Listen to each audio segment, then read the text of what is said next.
together, and you might get the wrong impression that I'm a holier than thou type of person, and I'm not. Like I said, I'm a sinner saved by grace. I think I do, and I say things that I come before God and ask Him to forgive me for those things, and that's why it was so important for me to say that. Now, we're gonna divide the hour that we're gonna spend together into two parts. The first part will be 45 minutes, in which we're gonna talk about the presentation that we have, and we're gonna try to leave roughly around 15 minutes for questions and things like that at the end. And as you can hear from my thick accent, English is not my mother language. We Israelis really struggle with the English R, which is why many Israelis sound like El Mufad. So please forgive me for that. And there's going to be a chance that I'm going to have some spelling mistakes in the presentation, and I ask your apology also for that. I have like this countdown of my top embarrassing English mistakes that I've made. I won't go into all of them, but I'll just share now one of them. I once talked with someone, and I wanted to say that the circumstances didn't allow that, and instead I said the circumcision didn't allow that.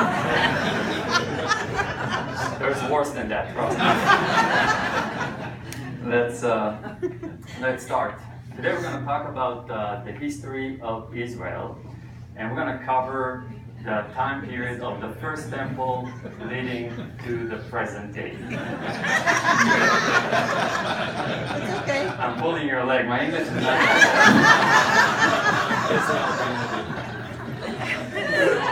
we're going to cover a time period of approximately 3,000 years in 45 minutes, which roughly, when you calculate it, it adds up to like 60-something years in a minute. So stay with me, otherwise you start losing decades. And as we go, we're going to use a timeline to help us understand where we are. And you can see over here that the first temple period started in 970 BC. That's when the first temple was built. And it ended in 586 BC when the first temple was destroyed. Now, the period itself started with King Solomon, who built the first temple, and ended with the destruction of the first temple. And of course, the boundaries of the kingdom are going to change as time goes by. So Solomon wasn't the first king. We had David before him, and Saul as the first not so successful king of Israel at that time. And you can see a little bit of the development of the kingdom. This is the borders of the kingdom in Saul's time, and then David expands it, and of course Solomon is going to be the one that is going to really expand the borders of the kingdom. And even though Solomon was the one that built the temple, David had a lot to do with that. David was the one that had on his heart to build a house for God, and he wasn't able to do that because he had blood on his hands, as the Bible tells us. But still, he was so eager to have a part in that he said, okay, I can't build the temple, but I'm going to prepare everything I can for that structure to be built. And he started preparing a lot of these things. And the structure of this whole period is this structure, which is, of course, the first temple. Solomon, being a man that loved God, made a lot of changes in the temple. God had a certain standard and requirement that he had for the temple, and Solomon definitely held to that standard, but he put more gold and more silver than God ever required in the temple because he really, really loved God. And as you know, Solomon wasn't a perfect man. He had a weakness for women from Jamaica and Cuba and Peru. And that wasn't the problem. The problem was that they were not following God, and because of that, they led his heart astray from God, and he worshipped idols also because of that. And God told him that as a punishment, he's going to divide the kingdom. He's going to take the kingdom and split it. But because of what he promised David, he's not going to do it in Solomon's time, but after him. And so In the time of his son Rehoboam, the kingdom will be divided into two parts. We're going to have up in the north 10 tribes that are going to start calling themselves the kingdom of Israel. And in the south, we're going to have two tribes, the tribe of Judah and the tribe of Benjamin, that will call themselves the kingdom of Judah. Now, the northern kingdom, sadly, will not follow God. They're going to worship idols and stray away from following God.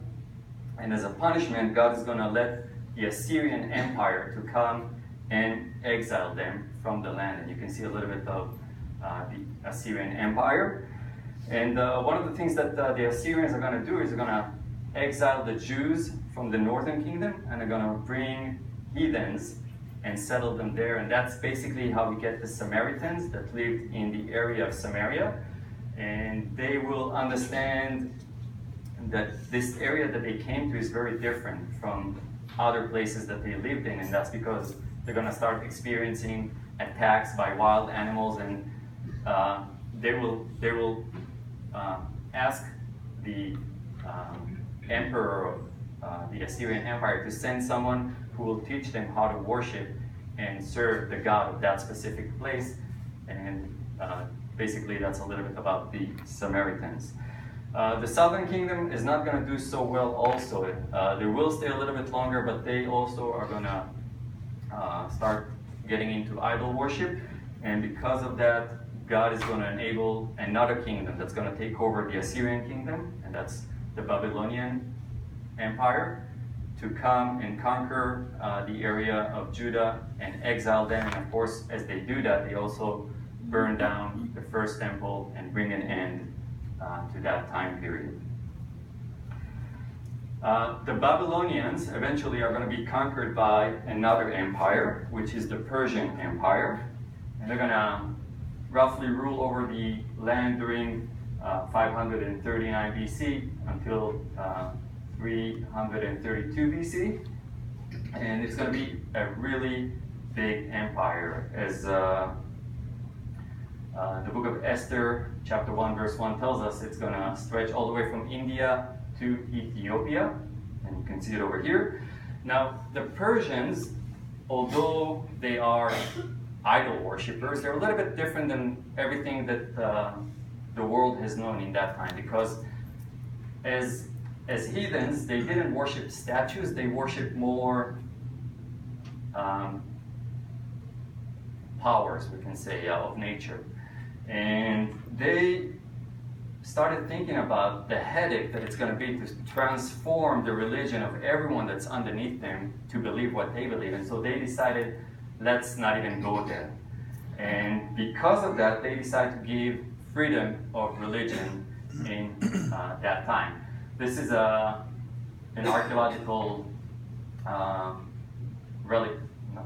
archaeological finding called Cyrus Cylinder. Basically, it tells the proclamation of Cyrus that you can read about in Ezra chapter 1, verses 1 to 4. The Bible has a little bit of a different twist to this declaration, but it's the same thing. It tells everyone that's under the Persian Empire that they can worship their own gods, and they don't have to worship the gods of the Persians in the empire. And so for a lot of heathens, it wasn't a problem. You know, I worship this statue, I can throw it away, I put in another statue, and life goes on. But for the Jewish people, to be able to worship their God meant that they had to go back to the land of Israel, to Jerusalem, to Mount Moriah, and to rebuild the temple so they could worship God. And that's what it meant for them. And so during the Persian period, they're going to come back and start building the second temple. And they're going to finish building the second temple in 516, which is exactly 70 years after the first temple was destroyed. And by doing that, they're going to fulfill the prophecy that God gave them that said that he's going to exile them for 70 years and then allow them to come back. And so it perfectly matched. The Persians will be conquered by another empire, which is the Greek Empire. And they're going to be in the land from 332 BC until 167 BC. And they're coming from Macedonia in the west. You can see the size of the empire of those days. And they're going to have different rulers of the empire that are going to control the land and the area. The most horrible of them all is this guy. His name is Antiochus Epiphanes, the fourth, if you want to kind of keep track of numbers. And he is considered to be the worst of them all because he is trying to forcefully make the Jews worship idols. So he forbids them to follow the commandments of the Bible.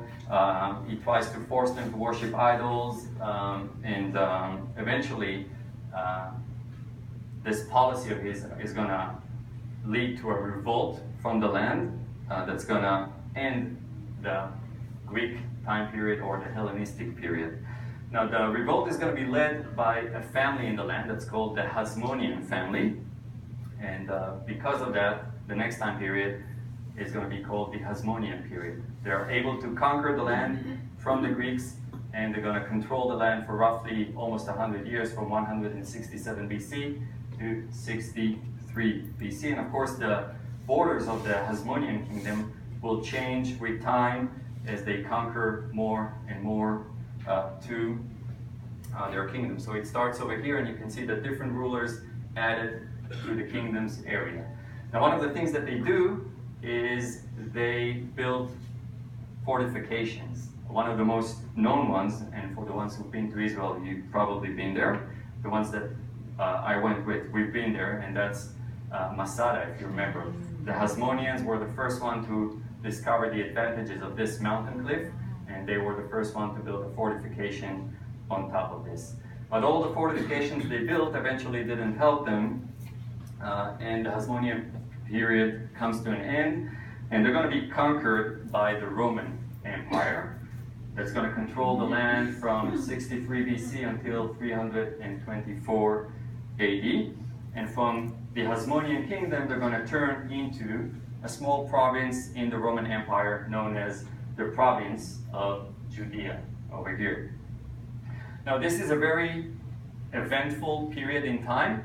There's a lot of things that happen in that time period, and we'll go over them. So one of the big things that happened in that time period is the renovation of the Second Temple. King Herod is trying to find favor in the eyes of the Jewish people, and in order to do that, he offers to renovate the Second Temple on his expense, and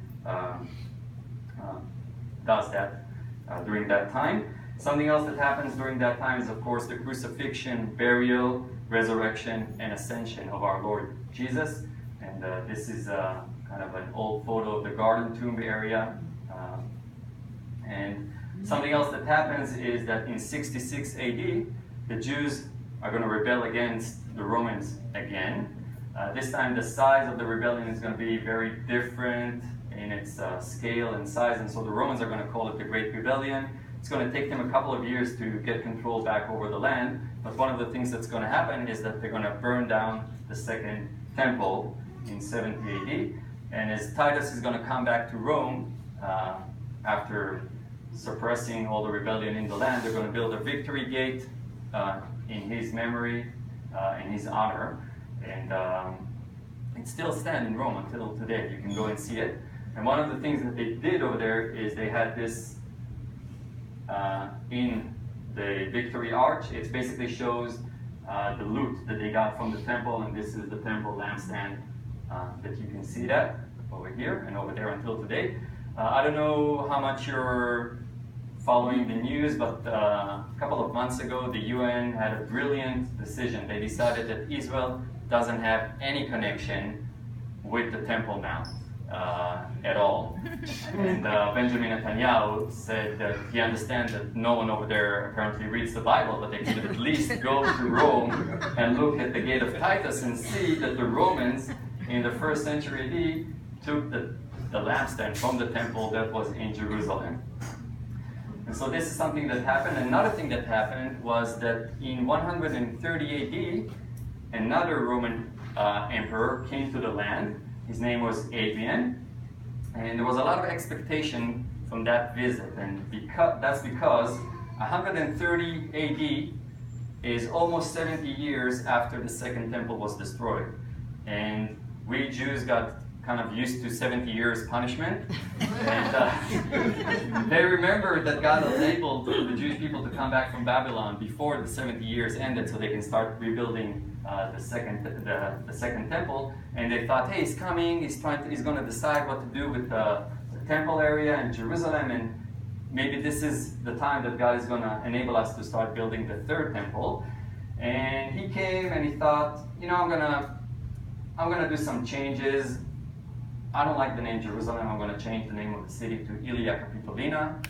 The Jews said, call it whatever you want. We don't really care. And they said, and I think I'm gonna build a temple for Jupiter on the Temple Mount. And that was something that the Jews really couldn't stand, and that leads to another revolt against the Romans, led by a person named Simon.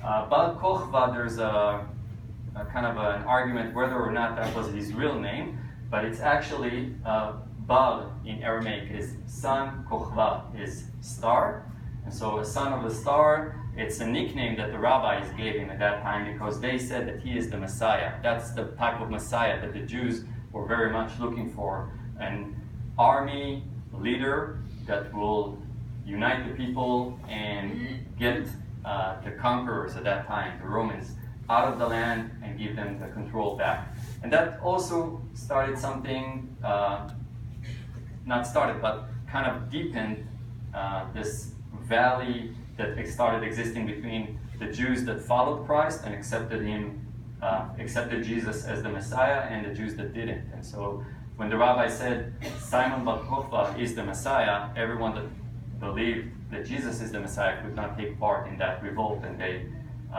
backed away from it. That revolt is going to fail eventually. The Jews are going to conquer Jerusalem and maintain control over the city for a period of 3 years, and then it's going to collapse. The Romans are going to take over, and this time we really upset them, and they really had enough with us. And so they're going to expel the majority of the Jews from the land. They're going to change the land's name from the province of Judea into the province of Syria, Palestina. And that's what it's going to be like. Now in 324 AD, there's going to be another Roman emperor that's going to come into control. His name is Constantine. And during his time, Christianity, or the Christian faith, is going to move and change from a persecuted religion into a favored religion, and eventually into the official religion of the Roman Empire. And when that happens, we have the Byzantine Empire starting, and it's going to last from 324 AD until 638 AD. And of course, the borders are not going to change, because basically it's the same empire, but not idol worshipping, but Christ worshipping.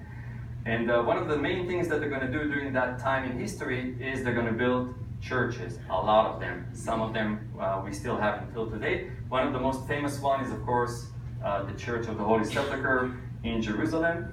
And the Byzantine Empire eventually will be conquered by another empire that's going to come from the east, and that is going to be the end of that empire.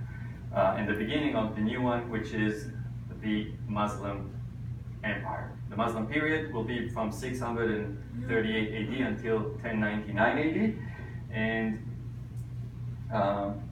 you can see a little bit of the size of the empire during those days. Of course, they grew with time as different governors of that empire changed. And one of the main structures that will be built during that time is this one, the Dome of the Rock. It's a dome that's built above a rock, which is considered to be the location of the Holy of Holies of the first and second temple. And because of that, it's known as the Dome of the Rock. It's also known as the Golden Dome, and that's because of the gold that covers the dome. Very simple. The Muslim Empire will be conquered by another army force that's going to come from the west, and that's going to be the end of them, and the beginning of the Crusaders, the Crusaders period in that sense. Now, the Crusaders come into the land, as you can see, in 1099, and they're going to be here until 1291. Not a long time, And they come for several reasons. There's a economical, social reason that leads them here, but the main one is an expectation that a lot of people had in Europe of those days, and the expectation in the first millennium of AD was that Christ is going to return. And when the first millennium came and Christ did not return, people started asking themselves, what happened? Why didn't he came back? And eventually the conclusion was that he did not return because the holy sites and the Holy Land are under Muslim occupation, and in order to hasten his return, we need to go and conquer the land from their hands. And that's basically is going to be the start off for the Crusaders' journeys. We're going to have several of them, 4 in number, and the object of the first crusade is to get into the land, conquer the land, and of course redeem the Church of the Holy Sepulchre. Sadly, what's going to happen is that they're going to reach Jerusalem, they're going to siege the city, break into the city, and they're going to massacre not only the Muslims in the city, but also the Jews that live in the city. And think about it, this is kind of another appearance of people that are supposed to represent Christ in the land, and this is how they act not only towards the Muslim, but also towards the Jews. And that's going to impact both the Muslims and the Jews. I don't know how much you're sensitive to terms, but a lot of terrorist organizations, when, for example, like the Hamas, ISIS, Jabhat al-Nusra, Hezbollah, when they refer to people that follow Christ, sometimes they don't call them Christians, but they call them Crusaders because of that. And the Crusaders are going to be a Christian minority in a Muslim majority area, and they're going to experience several attacks from the Muslims around them, and eventually they're going to lose, and the Muslims are going to conquer the land, but this time it's going to be another empire that's going to rise from the south. It's a new Muslim force that we call the Mamluk period, and they're going to be here from 1260 until 1516. It's a smaller empire. You can see it with the borders of the empire. Not as big as, definitely not as big as the first Muslim empire. And the Mamluks have their own story, which we don't have time to go into, but one of the things that the Mamluk soldiers were very known for is their ability to shoot an arrow while they're riding a horse. And they're going to be in the land for several hundreds of years, and eventually they will be conquered also by another empire that's going to come from the north. Also Muslim, but again, a different empire, and that's going to be the end of the Mamluk period and the beginning of the Ottoman period. The Ottomans are basically Turkey of today, and they're going to be here from 1516 until 1917. Roughly in the 16th century, that's when they built the walls that surround Jerusalem and are standing until today. And of course, the borders of the empire will change with time as they conquer more and more land into their territory. And they're going to last until the end of World War I. That's going to be the end of them. And so you can see a photo of the mayor of Jerusalem surrendering to the new conquering force, which is England at that time.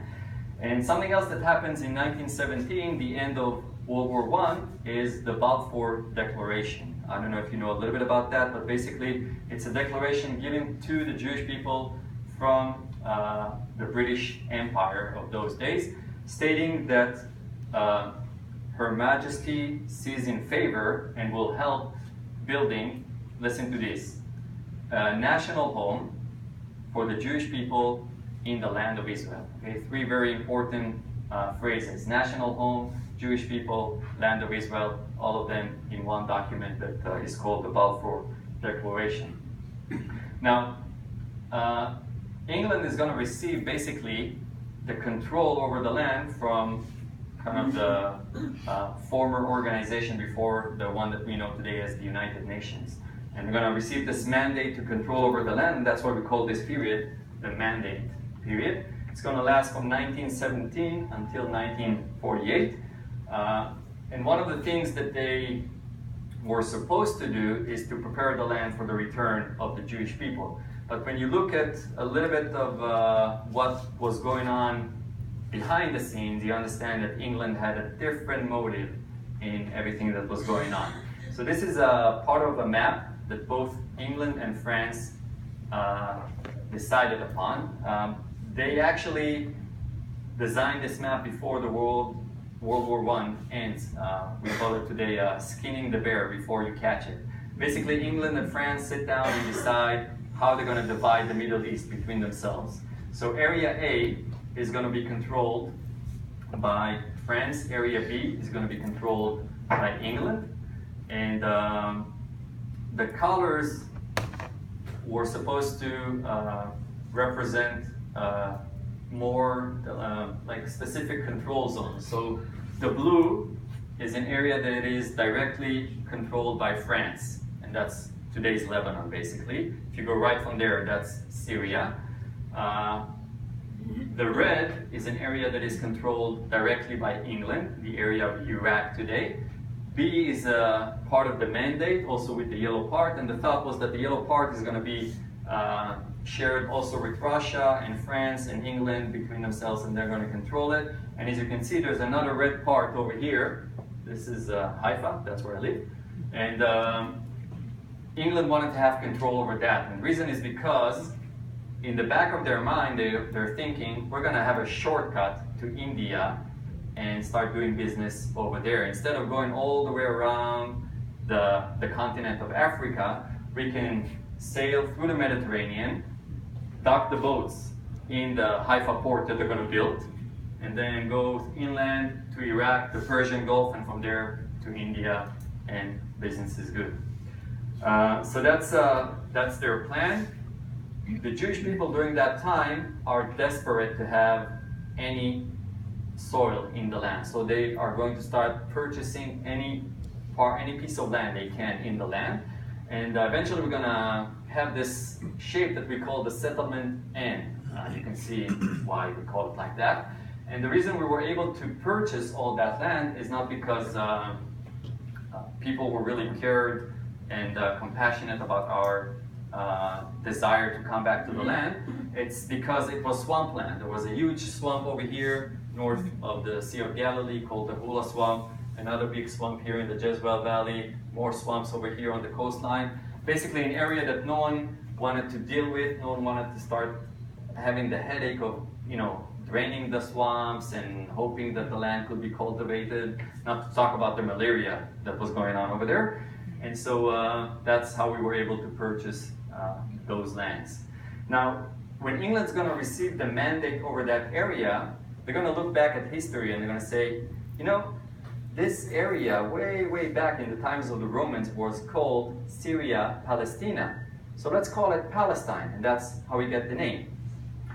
And so one of the things that they're doing in order to strengthen their relationship with the Arabs in the area is they're going to give all this section east of the Jordan River to the Hashemite family that's going to turn it into their own kingdom, and they're going to call it the kingdom of the Hashemite kingdom of Jordan, or the country of Jordan that you know today. And they're going to give it to them, and they're going to get only this area for themselves as the mandate. Now, after 1917, with the whole separation of the Middle East between France and England, we start having different countries on the Middle East map that did not exist before that. So all of a sudden, in 1917, we have Lebanon up north. We have Syria on the northeast. We have Jordan now on the east side, Saudi Arabia. Egypt is the only country that basically had some history and borders to it, but all the rest did not exist before that time. And something that I want to point out also is that everyone that lives here in this area, which is called Palestine, both Jews and Arabs, all of them have a Palestinian citizenship. Okay, so they are all Palestinians over there. And of course, the Arabs that are going to be living in this part of the land in Palestine are not going to be happy about the situation. And that's because they look up north and they see that the Arabs north of them got their own country, and the Arabs over here and over here and here. Everyone gets a country of their own, and they're the only ones who are under England. And they don't like that. They don't like France, the presence of France also. And that comes out in the way of revolts. We have several revolts by the Arab population in the land in the 1920s, 1921, 1929, and between 1936 to 1939. Now, each of these revolts is going to bring a committee with them, and that's because these revolts are going to manifest themselves in ways of looting, raping, and even murdering Jews and English citizens in the land. And England thinks already in 1921 that the solution to that problem is to divide the land. It didn't work then, and you can see we are still stuck thinking that's the solution to the problem, dividing the land. And so they start bringing different offers to the Jews and the Arabs.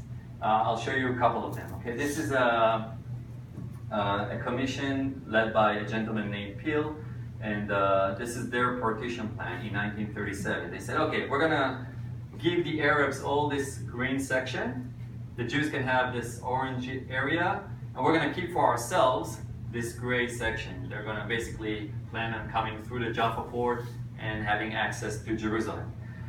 The Jews looked at this and said, are you kidding us? You're not giving us anything. We already own all this area. That's the settlement end. You know, you're just adding this small portion. That's nothing. That's definitely not fair. The Arabs, on the other hand, say, no, we're not willing to give them anything. We want it all for ourselves. And so both sides reject that offer. Another offer that was given in 1947, this time by the United Nations, is a little bit different. So the yellow area is the Jewish state that was offered. And you can see again, we have the settlement end and the south part, which the Jews wanted because they read the prophecies of the Bible that talked about the wilderness reviving, and they saw themselves as having part in that. And everything else was supposed to be the Arab state. And again, you can see the United Nations thought that they still want to have Jerusalem for themselves as an international zone, not to give it not to the Jews or to the Arabs. The Jews are going to say yes to this. They're going to say, okay, we want this partition plan, we're willing to accept it. The Arabs are going to say no. And from 1947, we're going to have kind of a undercover civil war that goes on in the land between the Arabs and the Jews. Both sides attacking each other. The Jews at that time more trying to defend themselves because England is still in the area and they're not allowing them to do things out in the open. And England at that time really has enough with everything that goes on over here. And so they say, okay, we're going to finish our time here. 1948, save the date, we're leaving. And that's going to be the start of Israel, because in May 14th, 1948, when England leaves, Israel declares its independence. We reach out our hand and call for peace with the neighboring countries around us and with the Arabs inside. And in return, we get an invasion of 5 Muslim countries around us and the independence war the day after the declaration. Before the Muslim countries enter into the land, they tell the Arab population to leave their houses and leave the land so they won't get hurt while they are cleansing the land from the Jewish filth in it. The ones that did decide to leave, sadly, found out that when Israel moved from defense to offense, they were not able to come back, and that's because we survived that attack. And the independence war basically goes on from 1948 to 1949, and we reach these lines, which we call ceasefire lines. And so you can see at the end of the war what this area looks like. And so what I want to point out is this. This is a ceasefire line that eventually is going to turn into a border because, no one's going to move beyond that line. But a ceasefire line is not a line that you reach when you are negotiating with your enemy. Basically, it's a line that we can't push beyond that line and they can't push beyond that line, and so everyone fortifies themselves and stay in that line. So up north, we reached a ceasefire line with Lebanon. On the northeast, we reached another ceasefire line with Syria. On the east side, also this section, we reached a ceasefire line with Jordan, and in the south, we reached a ceasefire line with Egypt. I think you didn't really get what I'm trying to say, so I'm going to repeat that again, okay? Listen carefully. Ceasefire line with Lebanon in the north.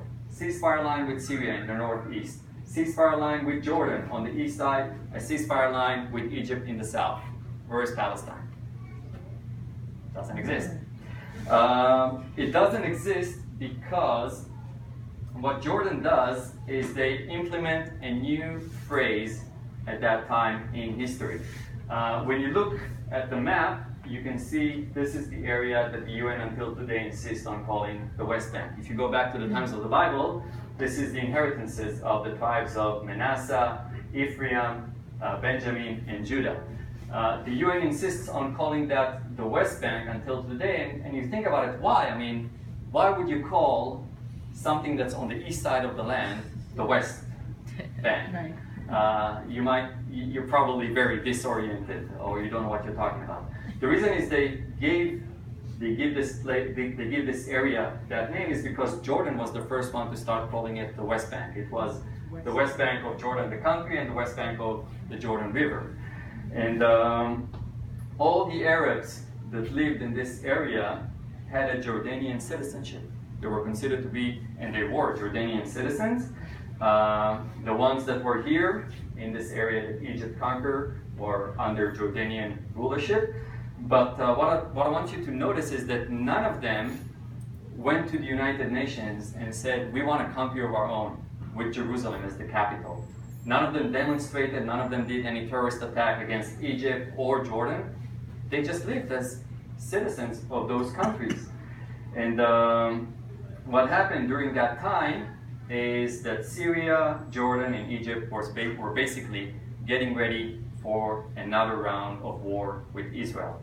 And why were they doing that? Is it because they didn't have the borders of 1967? No, they had it. That's what they say today. You know, we want the borders of 1967 and we'll stop attacking you. They already had those borders, and still they planned on attacking us. And another thing I want you to understand is when you hear people say Israel should go back to the borders of 1967, it actually means going back to the borders of 1949, because that's the end of the independence war, and that's the situation during that time. There's going to be another attempt of attacking Israel in 1967, something that is known as the Six-Day War. And against all odds, and by God's grace, we not only survived this attack, but Israel is able to almost triple its size after this war. So up in the north, Israel is able to conquer the Golan Heights, which we still have until today. And that was also part of the inheritance of the tribe of Manasseh, the east, the half-tribe that decided not to go into the land. We're able to conquer all this area that Jordan called the West Bank, and was, like I said before, the inheritances of several tribes during the time of the Old Testament. And we're able to conquer not just the Gaza Strip, but the whole Sinai Peninsula. And so the response of Jordan to all the Arabs that lived in what was the West Bank was that they canceled their citizenship and turned their back to them. They didn't want to have any connection to them, and they just ignored them. Sadly, on our side, we were very proud, and we did not thank God for the miracle that He did. And so in 1973, we got the Yom Kippur War, which was a slap to our face and really brought us down to our knees and helped us understand what we're really worth and how, we're nothing without God. And we survived the Yom Kippur War, and it's after the Yom Kippur War that Egypt starts signaling to us that they're willing to have a peace agreement with us if we'll give them back the Sinai Peninsula, but they don't want the Gaza Strip. They say, you deal with those people. We don't want them. We'll just take the Sinai Peninsula. There's oil, there's plenty of land over there. And Israel is willing to do that. And so in 1982, we give back the Sinai Peninsula and we keep the population of the Gaza Strip in the land of Israel. And that's pretty much how things are until today. And by God's grace, Israel is still alive. Any questions?